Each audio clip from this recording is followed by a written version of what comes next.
So we have stages involved in manufacture of concrete. இப்போ ப்ரீவியஸா நிறைய class வந்து நம்ம டெக்னிக்கலா டெஸ்டிங் மெத்தட்ஸ் வந்து பார்த்துட்டு இருந்தோம். ப்ராப்பர்ட்டிஸ் ரிலேட்டட் டெஸ்டிங் மெத்தட்ஸ் சிமெண்ட்டுக்கு அக்ரிகேட்டுக்கு we saw in with related to ஒரே டெஸ்ட் தான். பட் அது கோட்ல எப்படி மென்ஷன் பண்ணியிருக்காங்க அப்படின்ட்டு நம்ம கோட்ஸ் ரெஃபரன்ஸ் சில எக்ஸாம்பிள்ஸ் பார்த்தோம். இந்த சேம் டெஸ்ட் லேப்ல வந்து ஆக்சுவலா அவங்க பண்றதோட போட்டோகிராஃப்ஸ் பார்த்தோம் நம்ம ஸ்லைடு பிக்சர்ஸ்ல. Okay, and after that we also saw the testing procedure with respect to simulation process. இப்போ உங்களுக்கு ஸ்கிரீன்ல வந்து you can see the slides of an animation video. இந்த ஸ்லைட்ஸ்ல பர்டிகுலரா ஒரு concrete it composes of cement, water, fine aggregate and coarse aggregate. இதுல பர்டிகுலரா cement and water வந்து ஒரு ஃபேஸா எடுத்துக்கலாம். Aggregate fine aggregate and coarse aggregate இன்னொரு செப்பரேட் ஃபேஸா எடுத்துக்கலாம். Cement paste as some applications in concrete. Aggregate phase இருக்கு இல்லையா, அது it has some applications in concrete. Aggregates மோஸ்டா எதுக்காக யூஸ் பண்றாங்க? To provide volume to the concrete. You study the about beams right in materials, இந்த materials. இப்போ ஒரு beam இருக்கு, அதே மாதிரி pillar, that is columns, then slabs that we walk through on each floor, and even staircases. இந்த மாதிரி different kind of components இருக்கு. And also you have a large volume structure component like dams, concrete dams கட்டுறாங்க வச்சுக்கோங்க. So at that time you require more volume of quantity of material அதை fill பண்றதுக்கு. So ஒரு கான்கிரீட்டுக்கு aggregates, fine aggregate and coarse aggregate will provide much volume to the concrete. That is some primary application. It provides a shape or ஒரு skeleton அப்படின்னு சொல்லலாமே. For human or any human living species skeleton இருக்கும் இல்லையா, it provides some volume or the physical dimensions. Like that aggregate provides some physical volume or quantity. அப்போ அதுல cement and water அதோட பேஸ்ட்டுக்கு என்ன work இருக்குன்னு பார்த்தோம்னா, through the hydration process you can able to achieve the strength gradually. Not ஒரு நம்ம mix பண்ண உடனே 100% ஸ்ட்ரென்த் இருக்குமானா இருக்காது. Why? Because immediately after mixing the concrete will be in a fresh state, plastic state. அந்த டைம்ல நம்ம வந்து எப்படி வேணுமோ நம்ம மோல்ட் பண்ணிக்கலாம் கான்கிரீட்டை. So that within the plastic time period you have to place the concrete. எந்த இடத்துல நீங்க போர் பண்ணணுமோ, காலம்ல போர் பண்ணுமா போர் பண்ணிக்கலாம், பீம்ல பிளேஸ் பண்ணிக்கலாம், slab, staircase or dams, any structure you want to make of concrete. அந்த ஸ்ட்ரக்சர் வந்து ஃபர்ஸ்ட் ஃபார்ம் ஒர்க் போட்டு வச்சிருவாங்க, ரைட்? ஃபார்ம் ஒர்க் வந்து உங்களுக்கு தெரியும், அந்த ஷீட்ஸ், அலுமினியம் ஸ்டீல் ஷீட்ஸ் எல்லாம் போட்டு ஒரு ஷேப் ஆக்கிபை பண்ணி வச்சிருவாங்க. That is a mold. A mold is prepared. In that mold concrete is poured. Similarly for ரொம்ப இம்பார்ட்டன்ட் பார்த்தோம்னா foundation. Substructure is foundation, right? Below the ground level. அதுலயும் நமக்கு அதிகமா யூஸ் பண்றோம் கான்கிரீட் குவான்டிட்டி. இந்த மேனுஃபேக்சரிங் ப்ராசஸ் பார்த்தோம்னா எப்படி நம்ம ப்ரீவியஸா சிமெண்ட்டுக்கு வந்து ஒரு ஃப்ளோ சார்ட்ல மேனுஃபேக்சரிங் ப்ராசஸ் பார்த்தோமோ, சிமெண்ட்டை பொறுத்த வரைக்கும் it is a completely industrial oriented kind of process. But கான்கிரீட்டை பொறுத்த வரைக்கும் சைட் ஆக்டிவிட்டிஸ் தான் நிறைய இருக்கும் ஸ்டெப்ஸ்ல. So what all the site activities from the start to end அப்படிங்கிறத பார்க்க போறோம். அண்ட் இனிஷியல் ஸ்டேஜஸ் எப்படி இருக்கும்னா, இனிஷியல் ஸ்டேஜஸ் பொறுத்த வரைக்கும் சைட்ல லொகேஷன்ல ஸ்பேஸ் இருந்ததுன்னா உங்களோட கன்ஸ்ட்ரக்ஷன் சைட்லயே நீங்க கான்கிரீட் ப்ரிப்பேர் பண்ண ஆரம்பிக்கலாம். தட் இஸ் இந்த இனிஷியல் ஸ்டேஜ். அது இன்சிட்டு அப்படின்னு சொல்லுவாங்க, அது நம்ம பார்ப்போம். இதுவே உங்களுக்கு சைட்ல இடம் இல்லை, கன்ஜெஷனா இருக்கு அப்படின்னா you can place the order for concrete. ஒரு பேட்சிங் பிளான்ட்ல இருந்து, ஒரு இண்டஸ்ட்ரியல் யூனிட்ல இருந்து கான்கிரீட்டை டெலிவர் பண்ணப்பட்டு சைட்டுக்கு வந்ததுக்கு அப்புறமா you can pour the concrete. So you will see the stages. What are all the important quantities? Cement, fine aggregate, coarse aggregate with water. Okay. So before applying, you have to understand the specifications and the quality. அதுக்காக தான் நம்ம இந்த குவாலிட்டிக்காக எல்லா டெஸ்ட்டும் பண்றோம். சிமெண்ட்ல you can do consistency test, then soundness test, initial setting, final setting, strength, இதெல்லாம் கண்டுபிடிக்கலாம். Fine aggregate and coarse aggregate you can do the sieve analysis. Then the shape of aggregate, flakiness index, elongation index, mechanical properties like impact test, crushing test, or even ரொம்ப simple test கூட பண்ணலாம் டென்சிட்டிக்காக. ஒரு container ஒரு ஜார்க்குள்ள அக்ரிகேட்டை போட்டு what is the density of the aggregate அப்படிங்கறத நம்ம தெரிஞ்சுக்கலாம். That data will be used to find the specific gravity and all. So உங்களுக்கு அட் எண்ட் ஒரு கான்கிரீட் எப்போ ஸ்ட்ரென்த் கொடுக்கும்? At the hardened phase. இனிஷியலா ஃப்ரெஷ் கான்கிரீட்டா இருக்கும், அப்புறமா கம்ப்ளீட்டா செட் ஆனதுக்கு அப்புறமா கம்ப்ளீட்டா பிளாஸ்டிசிட்டி போனதுக்கு அப்புறமா தான் it will be a hard and concrete. And 28 டேஸ்ல என்ன ஸ்ட்ரென்த் கிடைக்குது அப்படிங்கறத பொறுத்து தான் we are defining the compressive strength Newton per mm square. So different stages பார்த்தோம்னா ஒரு 7 ஸ்டெப் ப்ராசஸ். உங்களுக்கு இந்த சார்ட்ல இருக்கிற 7 ஸ்டெப் ப்ராசஸ் சிலபஸ்ல அப்படியே கொடுத்துருப்பாங்க. கான்கிரீட் அப்படிங்கிற யூனிட்ல starting from batching, okay, first stage, second mixing, third transporting, fourth placing, fifth compacting, sixth curing, seventh finishing. இந்த 7 ஸ்டெப் ப்ராசஸ் வந்து நம்ம யூனிவர்சலா எடுத்துக்கலாம். எங்க கான்கிரீட் வந்து ப்ரிப்பேர் பண்ணாலும் from where you start and where you finish, this will be a constant process. இந்த ப்ராசஸ்ல நம்ம எப்படி ஆப்டிமைசேஷன் பண்ண போறோம், அதாவது ஆப்டிமைசேஷன் மீன்ஸ் எந்த அளவுக்கு நம்ம இம்ப்ரூவ் பண்ண போறோம் அப்படிங்கறத பொறுத்து தான் மெத்தட்ஸ் வேரி ஆகலாம். ஏன்னா நிறைய ஆல்டர்னேட்டிவ்ஸ் இருக்கு ஒரு மெத்தட்லயும். ஒரு ஸ்மால் சைட்ல கான்கிரீட் ப்ரிப்பேர் பண்றதுக்கும் ஒரு லார்ஜ் ஸ்கேல் சைட்ல பண்றதுக்கும் நிறைய டிஃபரன்சஸ் இருக்கு. அதுல ஸ்டெப்ஸ் வேரி ஆகாது. Only the alternatives are the approaches of each stages, ஒரு ஸ்டேஜும் எப்படி கடந்து போறோம் அப்படிங்கிற அந்த ஆல்டர்னேட்டிவ் தான் மாறும். இந்த ஸ்லைட்ஸ்ல நம்ம வந்து ஓவர்வியூ பார்க்குறோம். After this we will see today about the batching process and the mixing process. First 2 stages வந்து இன்னைக்கு பார்ப்போம். அதுக்கு முன்னாடி we will see some overview. batching process னா என்ன? நமக்கு depending on the grade of concrete, your cement, sand and coarse aggregate இதோட proportion vary ஆகும். கரெக்டா? நம்ம ஒரு எக்ஸாம்பிள்லயும் பார்த்தோம். ஒரு மிக்ஸ் சைன் பவர் பாயிண்ட் சார்ட்ல for example if it is 1:2.7:4, for example I say for 1 part of cement you can use 2.7 parts of sand and 4 parts of coarse aggregate. So when comparing to the cement quantity, எவ்வளவு fine aggregate and எவ்வளவு course aggregate add பண்ண போறோம். ஏன் வந்து நம்ம cement ரெஃபரன்ஸா வச்சுக்கிறோம், ஏன் fine அக்ரிகேட்டையும் course அக்ரிகேட்டையும் ரெஃபரன்ஸா வச்சுக்கலன்னா, cement வந்து mostly it is a manufactured unit, a product ன்னு சொல்லலாம், manufactured product. So for a 1 bag of cement or for a 50 kg of cement, அப்போ for that 50 kg of cement எவ்வளோ quantity of சாண்டும் எவ்வளோ quantity of ஜல்லியும் நம்ம add பண்ணலாம் அப்படிங்கிற அந்த calculation நம்ம கால்குலேட் பண்ணிட்டோம்னா, for the required grade you can do it for M25 or M20 or M15.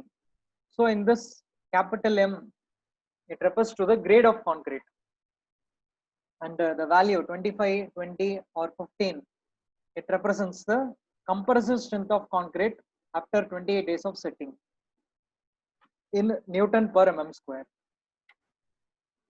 So depending on the grade தான் நமக்கு ப்ராப்ளமே வேரி ஆகும் ஆன்சர்.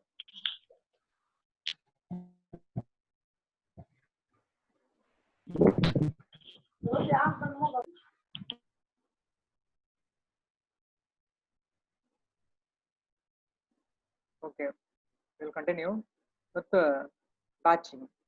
ஸோ இந்த பாக்ஸ் பேர் தான் வந்து ஃபார்மா பாக்ஸ், FARMA, ஃபார்மா. இதோட பிக்சரும் வந்து சிமெண்ட் பத்தி பார்க்கும்போது பார்த்துருந்தோம். Box having dimensions of 1 feet, அதாவது 1/1/1.5 இந்த டைமென்ஷன்ஸ்ல இருக்கும். இந்த 1 பாக்ஸ் ஆர் 1 ஃபார்மா box can able to fill 1 bag of cement. ஒரு மூட்டை சிமெண்ட் எடுத்து இந்த பாக்ஸ்ல கொட்டினீங்கன்னா அதோட குவான்டிட்டி வந்து கரெக்டா ஃபில் ஆகும், the volume of cement. So from this principle you can able to compare fine aggregate and coarse aggregate. So இங்க பாத்தீங்கன்னா 2 box fine aggregate, 3 box coarse aggregate எடுத்துக்கிறாங்க. So இங்க இருக்கக்கூடிய mix proportion will be 1:2:3. For 1 part of cement you are using 2 part of fine aggregate and 3 part of coarse aggregate. And this quantity, the error இருக்கும் இல்லையா, plus or minus it can vary 3% quantity. And along with water you can also add admixtures.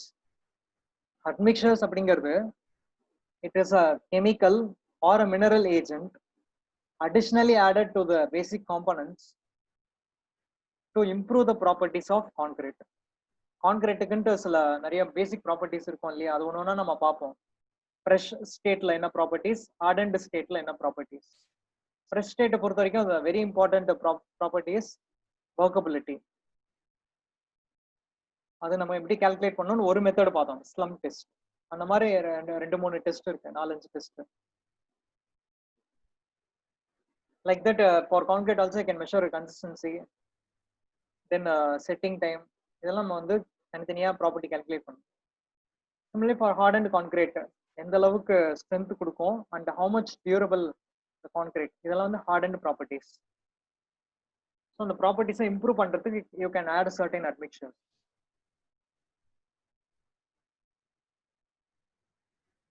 And with regards to admixtures, you have some percentages, plus or minus 5% of batch quantity. And the proportions வந்து எந்த அளவுக்கு tolerance இருக்கு அப்படின்னு சொல்லிட்டு they கொடுக்குறாங்க. And after the first stage, you will have mixing stage. இப்போ உங்களுக்கு எவ்வளவு குவான்டிட்டிஸ்னு தெரிஞ்சிருச்சு. The mixing can either be done manually or using the machines, mixer machine. நம்மளோட முக்கியமான எய்ம் மிக்சிங் ப்ராசஸ்ல என்னவா இருக்கும்னா, we have 4 separate basic constituents, right? Cement தனியா இருக்கு, வாட்டர் தனியா, fine aggregate and coarse aggregate. But இந்த ப்ரிப்பரேஷன் ப்ராசஸ் இந்த கான்கிரீட் அப்படின்னு பார்த்தோம்னா அது ஒரு மெட்டீரியல் தான். So our objectives to provide a homogeneous material, a single material using all the 4 constituents. So the mix should be uniform in nature. எல்லாமே ப்ராப்பரா blend ஆயிருக்கணும், ஒன்னோட ஒன்று பிளெண்ட் ஆயிருக்கணும். இந்த சிமெண்ட் பேஸ்டும் அக்ரிகேட்டோட ப்ராப்பரா பிளெண்ட் ஆயிருக்கணும். And your selection of aggregates இருக்கு இல்லையா, aggregate particle size distribution, that is a grading, zone 1 or zone 2, zone 3, like that. You have to select the right kind of sample in such a way the voids are minimum, or else now உங்களுக்கு அக்ரிகேட்ஸ்ல void ஜாஸ்தியா இருந்ததுன்னா much of the cement will be utilized for filling the voids itself. அப்போ உங்களுக்கு cement வந்து எக்கனாமிக்கலா இருக்காது, அன்எக்கனாமிக்கலா இருக்கும்.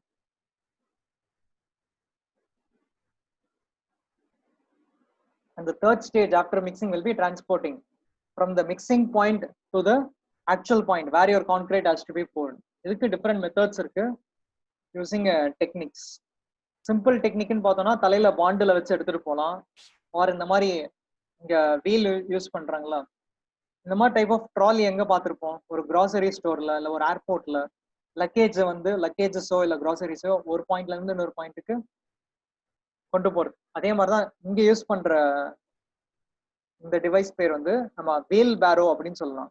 Wheel பேரோ, இந்த வீல் பேரோல வீல் ஃப்ரண்ட்ல இருக்கு அண்ட் பேக்ல பாத்தீங்கன்னா there is a U shape which is used to which can be used as a stand for using the wheelbarrow. அதுல இருந்து நமக்கு அந்த பக்கெட்ல you can pour your concrete and transport it. wheelbarrow பொறுத்த வரைக்கும் என்ன டிஸ்அட்வான்டேஜ், இதை வந்து ஹாரிசான்டலா தான் டிரான்ஸ்போர்ட் பண்ண முடியும். வெர்டிகலா, அதாவது point A to point B னா ஹாரிசான்டலா டிரான்ஸ்போர்ட் பண்ணலாம். ஓகே, ஒரே ஃப்ளோர்ல இருக்கும்போது பிரச்சனை கிடையாது. பட் இதுவே ஒரு 10 மாடிக்கு மேல டிரான்ஸ்போர்ட் பண்ணோம்னா அப்ப என்ன பண்ணலாம், கான்கிரீட். அப்ப நம்ம வீல் பேரோ யூஸ் பண்ண முடியாது, கரெக்டா? அப்ப அந்த டைம் என்ன யூஸ் பண்ணலாம், லிஃப்ட் யூஸ் பண்ணுவாங்க சார். லிஃப்ட்ஸ் யூஸ் பண்றாங்க. நீங்க நார்மலா பாத்துருப்பீங்க, டே பை டே வந்து கன்ஸ்ட்ரக்ஷன்ல ஒரு டெம்பரரி லிஃப்ட் மாதிரி பண்ணிட்டு அதுல புல்லி அரேஞ்ச்மெண்ட், லைக் இந்த பக்கெட்டை வந்து வெர்டிகலா லிஃப்ட் பண்றாங்க புல்லிஸ் யூஸ் பண்ணி, mechanically operated. And apart from that you can also use cranes. the crane la you can attach the buckets and transfer it to the higher elevation. அந்த மாதிரி different methods இருக்கு. இது வந்து higher level வெர்டிகலா. இதுவே lower லெவல்ல பண்ணணும்னா, இப்போ for example நான் ஃபவுண்டேஷன் பண்றேன், அந்த இடத்துல எனக்கு கான்கிரீட் வந்து ஃபவுண்டேஷன்ல கொட்டணும், போர் பண்ணணும். At the time you can use chute. சியூட்டுங்கிறது ஒரு சறுக்கு மரம் இருக்கு இல்லையா, சறுக்கு மரம் மாதிரி ஒரு temporary structure to transfer your concrete.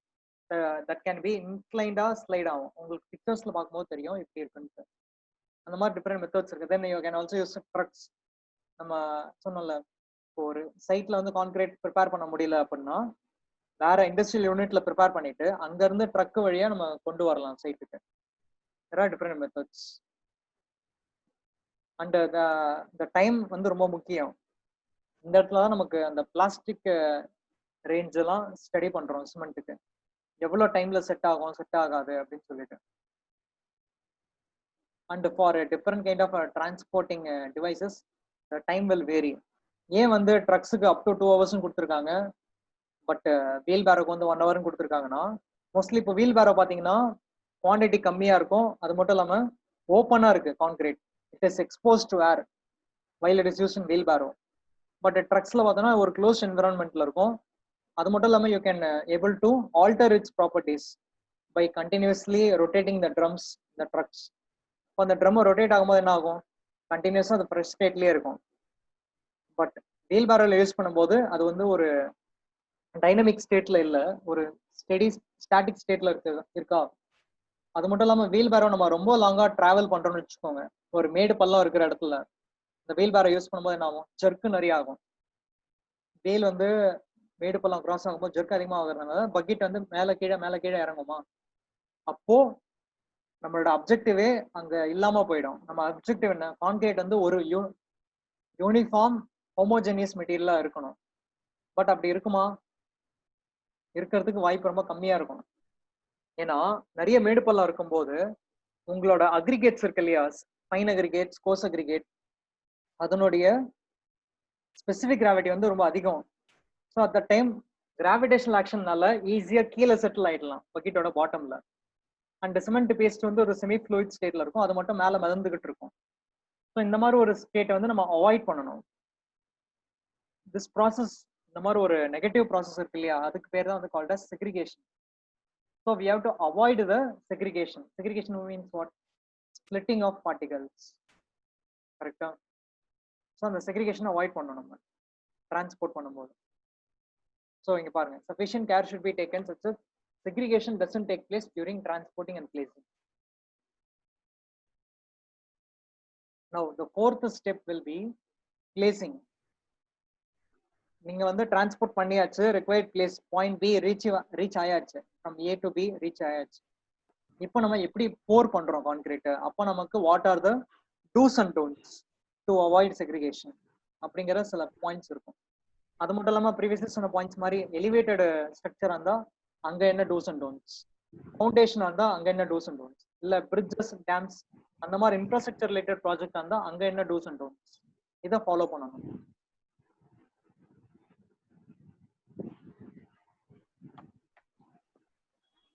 Saravanan sir.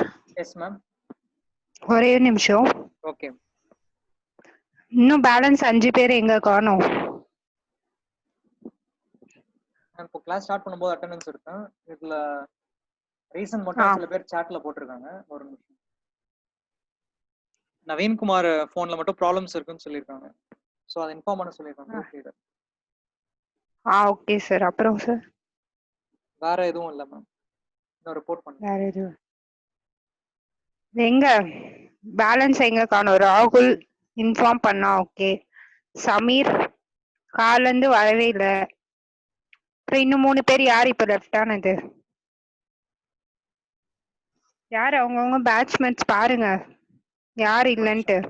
நான் ரோல் நம்பர் 8 பண்றேன், பாருங்க எங்க மிஸ் ஆகுதுன்னு பாப்போம்.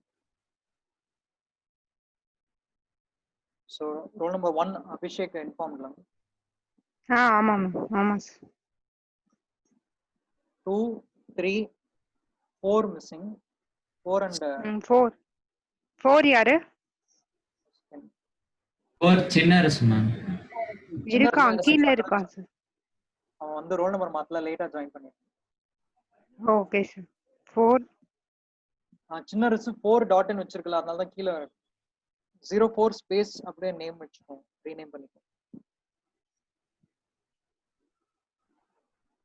4 5 இருக்காங்க. 6 and 7 மிஸ் ஆனாங்க, இப்போ லேட்டா ஜாயின் பண்ணிடுவாங்க. 7 ஓகே Wheat சார் 9-10%, 11-12%, 13 13 தான் யாரு Naveen Sir, 13 Mohammad Yatesham, sir. Mohammed தேசம் ஸ்டார்டிங் ஜாயின் பண்ணானே. Starting Okay, join sir. பண்ணும்போது பார்த்தனே. நிதிஷாம் ஓகே சார் 14 15 யாருடா Mohammad Altaf, ma'am. அல்தாஃப் இருக்கான். ரீநேம் பண்ணிக்கோ அல்தாஃப். 16 17 18 19 20 21 22 23 24 28 யாரு ராஜராஜேஸ்வரி. ஓ அந்த பொண்ணு நார்மலா வேற 29 30 31 32 32 சமீர் மேம். 33 விக்னேஸ்வரன். 34 விநாயகமூர்த்தி. அதான் விநாயகமூர்த்தி இல்ல விக்னேஷ் இல்ல 35 நானு. 35 விஷாலி பிரசன். 36 31%. ஓகே ஓகே இப்ப வந்து சமீர் இல்ல எத்திஷாம் இல்ல அப்புறம் வேற யாரு விநாயகமூர்த்தி விக்னேஷ் நித்தி விக்னேஷ் விநாயகமூர்த்தி விக்னேஷ் முகமது தேசம் லாகின் இருக்காங்க. ரித்திஷாம் இல்ல சார் ஸ்டார்டிங் இப்போ ஜாயின் பண்ணாம அதுக்கப்புறம் திருப்பி லெஃப்ட் ஆயிருக்கு. அப்படியா ஓகே சரி இப்போ 5 பேர் தானே இல்ல சமீர் ஒண்ணு எத்திஷாம் ஒண்ணு விநாயகமூர்த்தி ஒண்ணு விக்னேஷ் ஒண்ணு ராகுல் ஒண்ணு ஓகே சரி ஓகே சார் தேங்க்யூ. ஓகே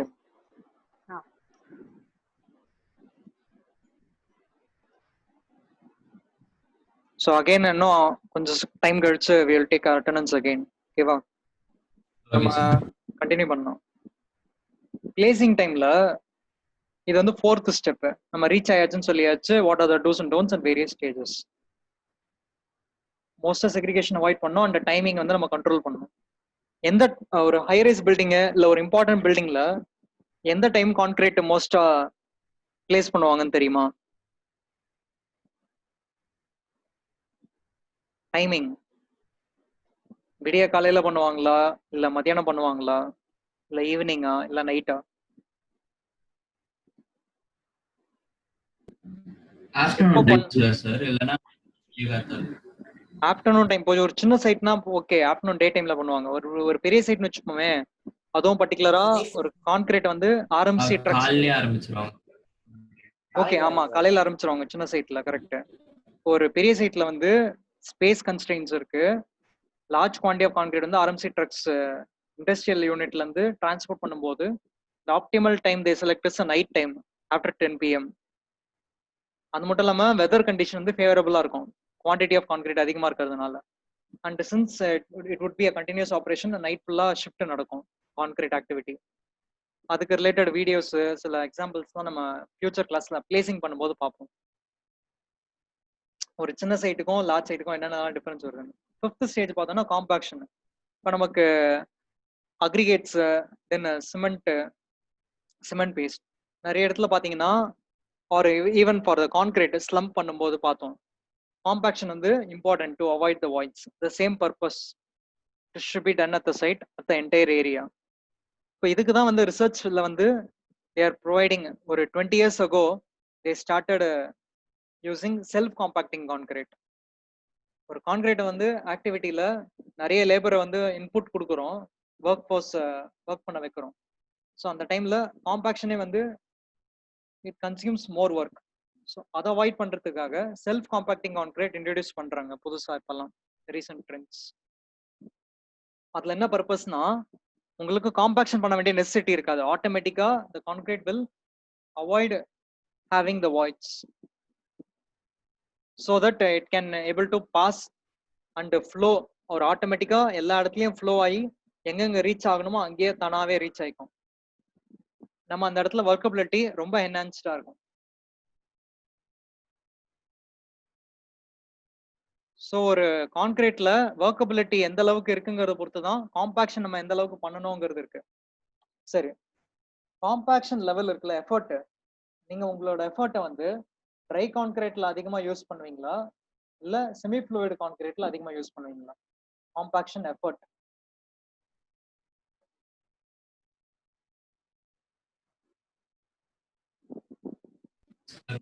சொல்லுங்க சார். ஓ, ஒரு கான்கிரீட் வந்து காம்பாக்ட் பண்ணணும், அதாவது காம்பாக்ஷன் மீன்ஸ் போர் பண்றீங்க கான்கிரீட்.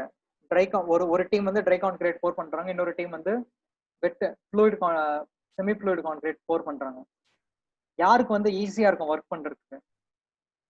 Semi fluid. ஏன் செமி ஃப்ளூயிட் அப்படின்னா அங்க வந்து காம்பாக்ஷனுக்கு அவ்வளவு நெசசிட்டி இருக்காது. So that will be the primary reason.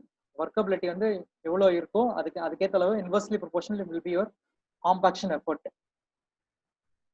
So இந்த என்ட்ராப்ட் ஏர் வாய்ஸ் எல்லாத்தையும் நம்ம வந்து ரிமூவ் பண்ணணும் காம்பாக்ஷன் மூலியமா. அண்ட் த பர்சன்டேஜஸ் வந்து இந்த பர்சன்டேஜஸ் இருக்கு இல்லையா, it expresses about limitations the voice.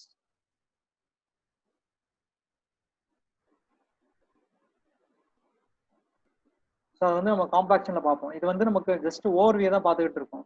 ஓகேவா? அண்ட் டிகிரி ஆஃப் காம்பாக்ஷன் பண்றதை பொறுத்து it depends upon the density, strength and durability. Durability அப்படிங்கிற டேர்ம் எங்க ஏதாவது ஒரு ப்ராடக்ட்ல கேள்விப்பட்டிருக்கீங்களா? டியூரபிலிட்டி பிவிசி பைப்ஸ்ல வரும் அந்த மாதிரி. வேற வேற எங்கெல்லாம் வரும்? Batteries sir. பேட்டரிஸ். ஏன் சொன்னா அவங்க என்ன சொல்ல வராங்க டியூரபிலிட்டி அப்படிங்கிற டியூரபிள் பேட்டரிஸ் அப்படின்னு சொல்றதுன்னா நம்ம என்ன அண்டர்ஸ்டாண்ட் பண்ணிக்கலாம் அதுல இருந்து. ஏன் வாங்கலாம்னு சொல்றாங்க? டியூரபிள் பேட்டரிங்கிறாங்க, அப்ப நம்ம ஏன் வாங்குறோம்?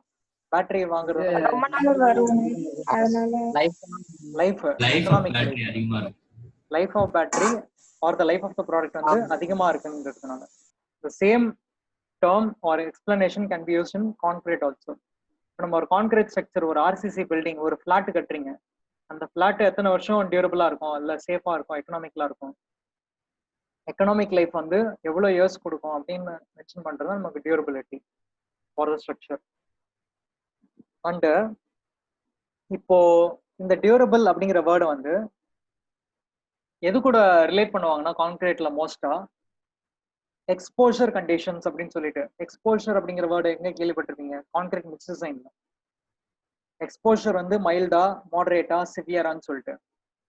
இப்போ நம்ம டியூரபிலிட்டி எங்க வந்து பாதிப்பு சான்சஸ் அதிகமா இருக்கு? ஒரு கோஸ்டல் ஏரியால பாதிப்பு அதிகமா இருக்குமா, இல்ல நார்மல் ரெசிடென்ஷியல் பில்டிங்ல பாதிப்பு அதிகமா இருக்கு? அஃபெக்ட் ஆக வாய்ப்புகள். The probability of occurrence or the probability of impact is more in coastal areas due to the seawater action. So we have to give more importance to the type of building or where it is going to be located. இந்த மாதிரி reasons தான் வந்து அவங்க given டேட்டாவா எடுத்துக்கிறாங்க problem solve பண்றதுக்கு. நம்ம அந்த first step பார்த்தோம் இல்லையா, batching, cement quantity, fine aggregate quantity, கோஸ்ட் aggregate quantity and also water cement ratio எவ்வளோ ஆட் பண்ணணும் அப்படிங்கிறதுக்கு this one important criteria or factor. To obtain maximum strength of concrete it should be compacted to 100%, right? and the next stage பார்த்தோம்னா curing. இப்போ curing நம்ம multiple times பார்த்துட்டோம். ஒரு testing of மெட்டீரியல்ஸ்ல, brick டெஸ்டிங்ல, then concrete cube mould test, and even for for bricks and concrete or in the cement paste, இந்த மாதிரி இடத்துலலாம் வந்து மெட்டீரியலை வாட்டரோட ரியாக்ட் பண்ண வைக்கிறாங்க. so that it gradually attains strength. particularly in the cement paste and concrete பாத்தீங்கன்னா the main purpose is to make the material to gradually attain its strength. அப்புறம் எதுக்காக பிரிக்னு கேட்டோம்னா, பிரிக்லயே நம்ம சிமெண்ட் மார்ட்டர் அப்ளை பண்றோம் இல்லையா, அந்த மார்ட்டர் வந்து ஸ்ட்ரென்த் அச்சீவ் பண்ணணும் ஃபார் பாண்டிங் வித் பிரிக்ஸ். அந்த பர்பஸ்க்காக தான். To enhance your hydration process. உங்க கான்கிரீட் போர் பண்ணிடுறோம், ஆஃப்டர் தட் பீரியாடிக்கலா நம்ம வந்து வாட்டர் ஆட் பண்ணிக்கிட்டே இருக்கணும் டெய்லி.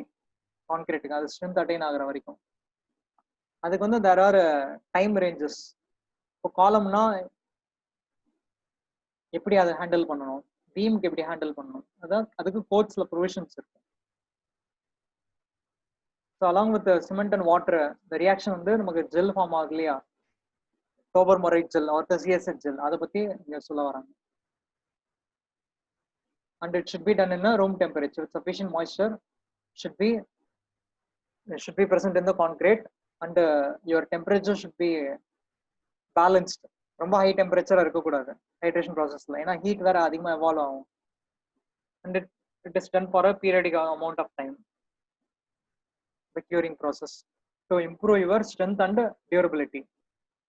ஏன்னா இனிஷியலா நீங்க கான்கிரீட் போர் பண்ணதுக்கு அப்புறமா ப்ராப்பரா கியூரிங் பண்ணலன்னு வச்சுக்கோங்க, டியூரிங் த லாங்கர் ரன் உங்களுக்கு ஸ்ட்ரென்த் வந்து ஆஃப்டர் தட் நிலைச்சு நிற்காது, டியூரபிளா இருக்காது, ஈஸியா கான்கிரீட் ஃபெயில் ஆக வாய்ப்பு இருக்கு.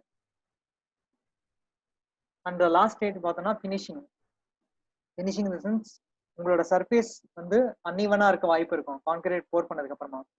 அதை நம்ம வந்து சிமெண்ட் பேஸ்ட் மார்ட்டர் வச்சு நம்ம பிளாஸ்டிங் பண்ணி ஃபினிஷ் பண்ணணும் சர்ஃபேஸ் ஈவன் ஆகிறதுக்காக. That is the process.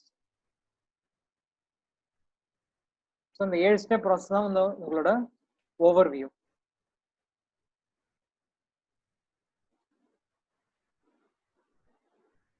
இப்போ இதுல நம்ம வந்து பேட்சிங் ப்ராசஸ் பத்தி மட்டும் மெயினா பார்க்கலாம் இன்னைக்கு.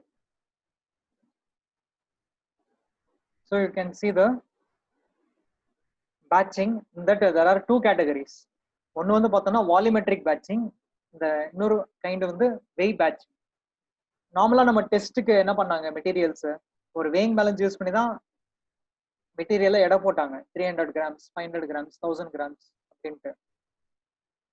But there's an alternative method, that is volumetric batching, measuring the material in terms of volume. That is why we are using the pharma box.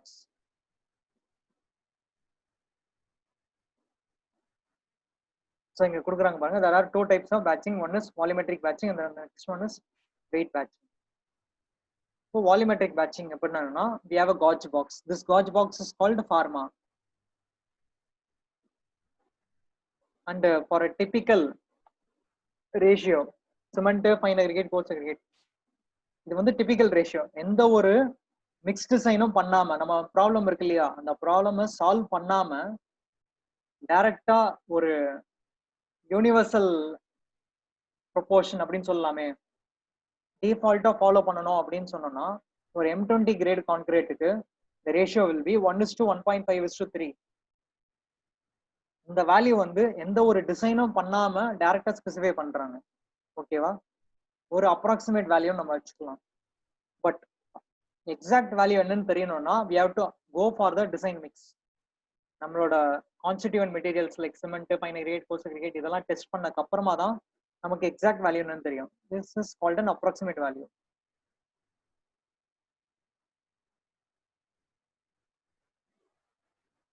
So cement எப்படி நம்ம மெஷர் பண்ணலாம், using number of bags, and one typical bag contains 50 kg. You can convert it into volume. எப்படி வால்யூமா convert பண்ணலாம்னா, you know the specific gravity of cement which is 3.15. ப்ராப்ளம்ல பார்த்திருப்பீங்க 3.15 சிமெண்டோட specific gravity, and the weight of cement you know that is 50 kg. Using the calculations of specific gravity and weight, you apply the formula and determine volume which is 35 liters, or in terms of m cube 0.035 m cube. Okay, so ஒரு m cube அப்படின்னா எவ்வளவுமா, 1000 liters வரும். 1 m cube is equal to 1000 liters. It is அப்போ ரிவர்ஸா பார்த்தோம்னா 1 liter is equal to 1 into 10⁻³ m cube. That is for 35 liters it is 0.035 m cube. இந்த மாதிரி conversions வந்து நீங்க முக்கியமா தெரிஞ்சுக்கணும். கன்ஸ்ட்ரக்ஷன் மெட்டீரியல்ஸ், சர்வேயிங், ஒரு சப்ஜெக்ட்லயும் you have a different kind of conversion. சர்விங்ல வந்து எல்லாமே வந்து மெஷரிங் யூனிட்ஸ் லென்த்ல இருக்கு, லென்த் ஏரியால இருக்கு. இங்க மெட்டீரியல்ஸ்ல பாத்தீங்கன்னா in terms of weight and வால்யூம்ல இருக்கு. And also depending on the testing method lot of conversions will be there. Similarly உங்களோட strength of materials you have conversions for analysis. So ஒரு பாக்ஸ் எடுத்துக்கிட்டிங்கன்னா you have a specific volume. And M15க்கு பாருங்க it is 1:2:4. 1 part of cement-க்கு 2 parts of fine aggregate and 4 parts of coarse aggregate. So as the previously said example, இங்க பாருங்க அதே தான் ஓர்வியல் என்ன பார்த்தோமோ அதே தான் இங்க ரிப்பீட் பண்றாங்க வால்யூமெட்ரிக் பேட்சிங் பத்தி எக்ஸ்பிளைன் பண்றதுக்கு. அண்ட் ஒரு முக்கியமான விஷயம் என்ன சொல்லணும்னா, if they ask the entire manufacturing process in a question, ஒரு 2 minutes வந்து questions எப்படி கேட்பாங்கன்னு சொல்றேன், அனாலிசிட்டி questions. நெக்ஸ்ட் கிளாஸ்ல வந்து நான் ஸ்லைட்ல வந்து எக்ஸ்பிளைன் பண்றேன். I will list down the top questions, actual questions that were asked. But இப்போ ஒரு சின்ன எக்ஸாம்பிள், சிலபஸ்ல வந்து ஆல்ரெடி இருக்கும்னு சொல்லியாச்சு. பேட்சிங் ஒரு டாபிக், அடுத்து மிக்சிங் ஒரு டாபிக், டிரான்ஸ்போர்ட்டிங் ஒரு டாபிக், இந்த மாதிரி கான்கிரீட் ப்ராசஸ்ல இருக்கக்கூடிய ஒரு ஸ்டேஜும் ஒரு சிலபஸ் டாபிக் அப்படின்னு சொல்லியாச்சு. கொஸ்டின்ல they may ask any particular stage. ஓகேவா? ஃபார் எக்ஸாம்பிள் பேட்சிங் பத்தி எக்ஸ்பிளைன் பண்ணுங்கன்னு சொன்னாங்கன்னா நீங்க வால்யூம் பேட்சிங், வெயிட் பேட்சிங் பத்தி எக்ஸ்பிளைன் பண்ணலாம். ஆர்எல்ஸ் டிரான்ஸ்போர்ட்டிங் பத்தி சொன்னாங்கன்னா நமக்கு பார்த்தோம்ல, வீல் பேரோ பார்த்தோம், பாண்ட் இருக்கு, கிரேன், லிஃப்ட் இருக்கு, இந்த மாதிரி கைண்ட் ஆஃப் எக்யூப்மெண்ட்ஸ் பத்தி நீங்க எக்ஸ்பிளைன் பண்ணலாம். கொஸ்டின்ஸ் பொறுத்த வரைக்கும் சப்போஸ் பார்ட் சில கேட்கறாங்கன்னு வச்சுக்கோங்க. பார்ட் சி பொறுத்த வரைக்கும் 2 ஆப்ஷன் இருக்கு, 16A or 16B. இந்த 2 ஆப்ஷன்ல ஒரு கொஸ்டினும் வேற யூனிட்ல இருந்து கேட்கலாம். கரெக்டா? ப்ரீவியஸா கேட்கறது என்ன கேட்ட கொஸ்டின்ஸ்ல என்ன பண்ணாங்கன்னா, ஒரு சப்டிவிஷன்ல தட் இஸ் 16Aல 2 சப்டிவிஷன் எடுத்துக்கிறாங்க, சப்டிவிஷன் 1, சப்டிவிஷன் 2. சப்டிவிஷன் 1 ஃப்ரம் ஒரு யூனிட்ல இருந்தோம், சப்டிவிஷன் 2 ஃப்ரம் another யூனிட்ல இருந்தோம். அதாவது ஒரே கொஸ்டின்ல கேட்கிற கேள்வி 2 டாபிக் வேற யூனிட்ல இருந்து கேட்டிருக்காங்க. ஸோ இந்த மாதிரி you have to cover all the topics so that to answer any particular question. அது ரொம்ப இம்பார்ட்டன்ட். அதே மாதிரி நீங்க வந்து பார்ட் பி அப்படி நீங்க பாதி யூனிட் படிச்சுட்டு பாதி யூனிட் விடலாம் அப்படிங்கிற மாதிரி விட தேவையில்லை. எந்த டாபிக்ஸும் வந்து you should not able to leave out some topics. ஏன்னா அது வந்து இண்டிவிஜுவலான டாபிக்ஸ் கிடையாது, one is related to another. இப்போ ப்ரீவியஸ் யூனிட் சிமெண்ட் அக்ரிகேட்ஸ் பத்தி பார்க்காம டைரக்டா யூனிட் 3 வந்தோம்னா can you able to know anything?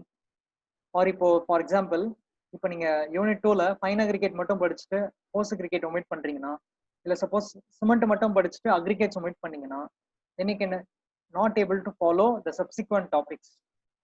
So like that your question paper will be arranged in a systematic manner. And quiz பொறுத்த வரைக்கும் இந்த வீக்ல you will have a Google form quiz. Okay, நான் எப்போன்ட்டு சொல்லிட்டு நான் conduct பண்ணுவேன். I will share the link either in the Zoom classல chatல link share பண்ணுவேன், or else it can be shared directly in WhatsApp in a specific time. உங்களுக்கு அந்த homework and assignment time இருக்கு இல்லையா, அந்த டைம்ல ஒரு நாள் ஷெட்யூல் பண்ணிட்டு I will paste the link. You have to attend the online quiz regarding Unit 2 cement, aggregates and lime. இந்த 3 மெட்டீரியல் தான் உங்களோட டாபிக். அதுல பர்டிகுலரா properties, testing methods and applications இது ஓரியன்டா உங்களுக்கு கொஸ்டின் இருக்கும். பேசிக் கொஸ்டினாக தான் இருக்கும். நீங்க கிளாஸஸ் ரெகுலரா ஃபாலோ பண்ணி இம்பார்ட்டன்ட் பாயிண்ட்ஸ் கவனிச்சிருந்தீங்கனாலே it will be sufficient enough to pass that quiz. Okay, so that will be considered for our assessment. ஏன்னா நம்ம வந்து டைரக்டா நம்ம கம்யூனிகேஷன் ஆன்லைன்ல இருக்கு இல்லையா, ஸோ எந்த அளவுக்கு உங்களோட பெர்செப்ஷன், டாபிக்கோட பெர்செப்ஷன் இருக்குன்ட்டு நம்ம வந்து நம்ம வந்து உங்களுக்கு ஒரு செல்ஃப் அசஸ்மெண்டா இருக்கும். ஸோ இது ஏன் சொல்றேன் அப்படின்னா, தனித்தனி டாபிக்கா கேட்குறாங்க, பட் ஓவராலா ஒரு கம்பைன்டு டாபிக்கா கேட்குறாங்கன்னு வச்சுக்கோங்க. பார்ட் சில explain about the manufacturing process of concrete அப்படின்னு கேட்குறாங்கன்னு வச்சுக்கோங்க. இந்த 7 ஸ்டெப் பத்தியுமே எக்ஸ்பிளைன் பண்ணணும். ஸோ அதை எக்ஸ்பிளைன் பண்றதுக்கு டைம் இருக்காது. How you can represent it is in a way, one way possible is through flow charts. இப்போ ஃப்ளோ சார்ட்னு எடுத்துக்கிட்டோம்னா வெறும் ஸ்டெப் 1, ஸ்டேஜ் 1, ஸ்டேஜ் 2, ஸ்டேஜ் 3 அப்படின்னு மட்டும் எக்ஸ்பிளைன் பண்ணா அது சஃபிஷியண்டா இருக்காது. ஸ்டேஜ் 1ல ஒரு ஃப்ளோ சார்ட் நீங்க ஒரு சப்செட் இருக்கும் இல்லையா, ஒரு சப்செட் மாதிரி ஒரு ஃப்ளோ சார்ட் கிரியேட் பண்ணிக்கலாம். ஃபார் எக்ஸாம்பிள் அண்ட் பேட்சிங் என்னென்ன டைப் இருக்கு, ஆல்டர்னேட்டிவ்ஸ் இருக்கு, volume batching, weight batching. Volume பேட்சிங்ல என்ன அட்வான்டேஜ், டிஸ்அட்வான்டேஜ், அந்த மாதிரி நம்ம பார்க்கலாம். அண்ட் ஒரு எக்ஸாம்பிள், ஒரு கிரேட் ஆஃப் கான்கிரீட் எக்ஸாம்பிள் சொல்லிட்டு, அப்போ ஒரு M15 கிரேட்னா 1:2:4. In that case, how you are going to gauge the materials, that is measure the material. Similarly for ஒரு ஸ்டேஜ்லயும் என்னென்ன ஆல்டர்னேட்டிவ்ஸ் இருக்கோ எல்லாத்தையும் ஒரு ஃப்ளோ சார்ட்டாவே எக்ஸ்பிளைன் பண்ணி கம்பைல் பண்ணீங்கன்னா it will be a complete overview of the manufacturing process of concrete. But இங்க வந்து உங்களுக்கு ஜென்ரலா இருக்கும், போக போக யூ ஹேவ் மோர் ஆல்டர்னேட்டிவ்ஸ் ஆக ஆக உங்களுக்கு ஹைரார்கி கொஞ்சம் பெருசாகிக்கிட்டே இருக்கும். The top of the gauge box should be leveled off with a straight edge. கரெக்டா? ஸோ உங்களுக்கு வந்து நம்ம ஓர்வியில் பார்த்த மாதிரி தான் சிமெண்ட் அந்த எக்ஸஸ் மெட்டீரியல் வந்து இருக்கக்கூடாது, கரெக்டாக மெஷர் பண்ணுறதுக்கு volume. So volume patching can be use for small buildings, அதான் நீங்கள் பிக்டோரில் ரெப்ரசென்ட் பண்ணுறாங்க. லாஸ்ட் டைம் இன்னைக்கு வெயிட் பேட்சிங் பற்றி பார்ப்போம். So today we see about the overview process about the 7-step manufacturing process of concrete. அதில் நம்ம first stage பற்றி தான் இன்னைக்கு பார்த்துட்டு இருக்கோம், volume batching and weight patching.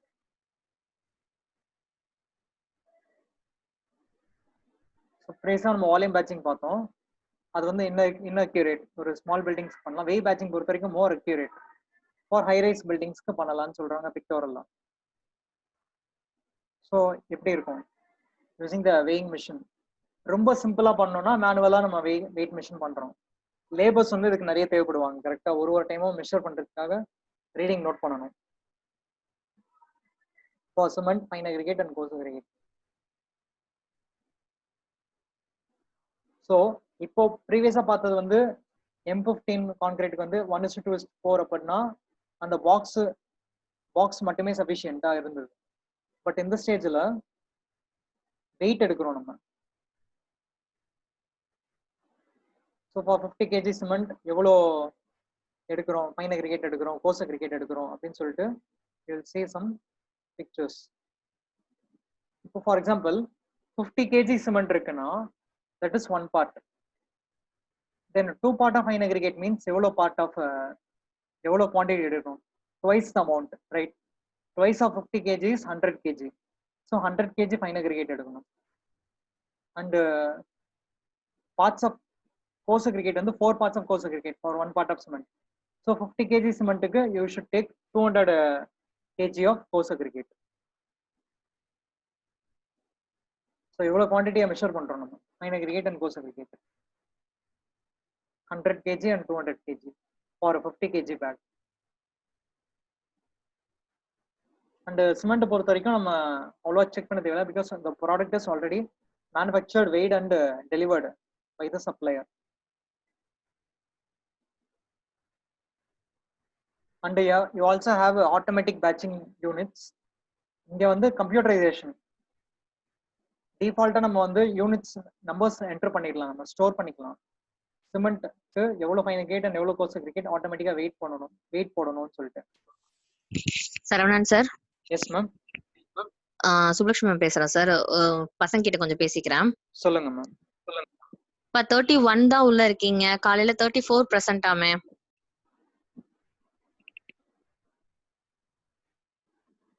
யார் 3 பேர் லெஃப்ட் ஆயிட்டீங்க?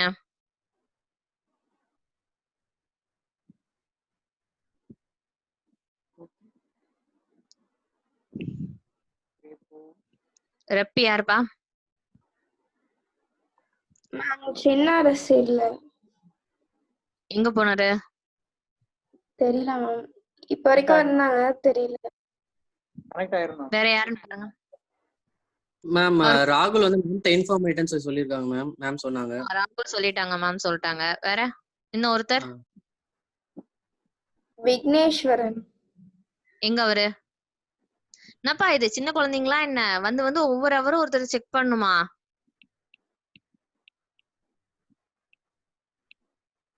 ரெண்டு பேருக்கு போன் அடிப்பா. சின்ன அரசுக்கும் இன்னொருத்தர் யாரு? விக்னேஸ்வரனா?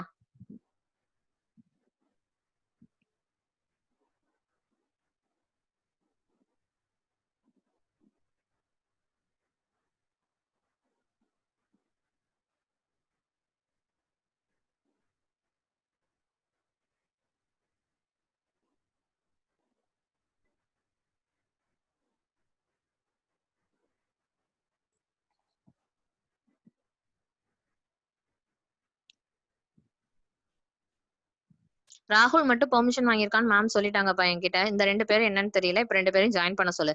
காலையில இருந்துட்டு இப்படி ஏதாவது ஒரு ஹவர் கட் ஆயிட்டா என்ன பண்றது?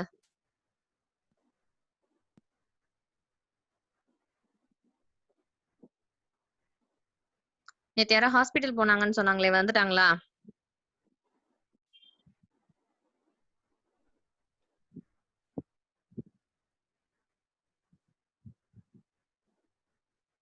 எத்து ஏன் முன்னாடி நம்பர் வைக்கலப்பா?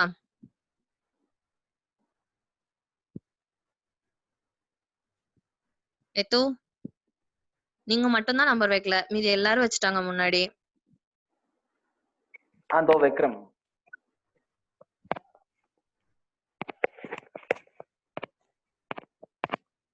நம்பர் 1 யாரு? அபிஷேக். Okay, permission. இப்பதான் மேம் பார்த்தேன் நானு. அதுல வந்து மேம் சின்ன இன்ஃபார்ம் பண்ணிட்டேன் வரேன்னு சொல்லிருக்கான். யாரு? சின்ன அரசு இல்லப்பா இப்ப. ஓ அதான் சரி மேம் மாமா. ஃபோன் பண்ணி சொல்லிருக்கேன் வரேன்னு சொல்லிருக்கான் மேம். சமீர் கால் பண்ண எடுக்க மாட்டேன். இப்ப மட்டும் எதுக்குடா கிளாஸ்க்கு வந்திருக்க? இப்போ காலைல சமீர் இல்லாம 34 இருந்தாங்க. இப்ப அவனும் வந்து 31 ஆயிடுச்சு. அதான் கேக்குறேன். போன அவர் கூட நான் அவனுக்கு கால் பண்ண எடுக்கவே இல்ல. இது என்ன பழக்கம் தெரியல இந்த பசங்களுக்கு. நான் பேரண்ட்டுக்கு கால் பண்ணலான்னு தான் போனேன் இப்போ. சரி பாத்துட்டு யாரு இல்லையோ கால் பண்ணிடுங்க மேம். சின்ன அரசு மட்டும் இந்த ஒரு பையன் போன் எடுத்துட்டான் வர்றேன்னு சொன்னான். ஜாயின் பண்றானா பாப்போம்.